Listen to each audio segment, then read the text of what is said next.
by me and he signed his signature on this affidavit before me.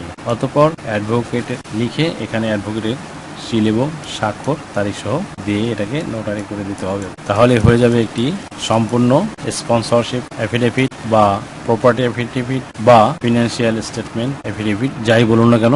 এভাবেই দর্শক মণ্ডলী একটি হলফনামা আপনারা সহজেই তৈরি করে ফেলতে পারবেন। ভিউয়ার্স, ভিডিওটি থেকে আশা করি সামান্যতম হলেও উপকৃত হয়েছেন। যদি এই ভিডিওটি আপনাদের সামান্যতম উপকার আসে তাহলে রিকোয়েস্ট করব চ্যানেলটি লাইক, শেয়ার, কমেন্টস এবং সাবস্ক্রাইব করে পাশে থাকা বেল আইকনটি প্রেস করে দিন, যাতে পরবর্তী ভিডিওর নোটিফিকেশনটি খুব সহজেই পেয়ে যান।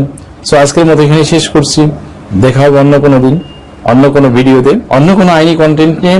সেই পর্যন্ত সকলে ভালো থাকুন, সুস্থ থাকুন, নিরাপদে থাকুন। আবারও সবাইকে ধন্যবাদ জানিয়ে এখানেই শেষ করছি। আল্লাহ হাফেজ।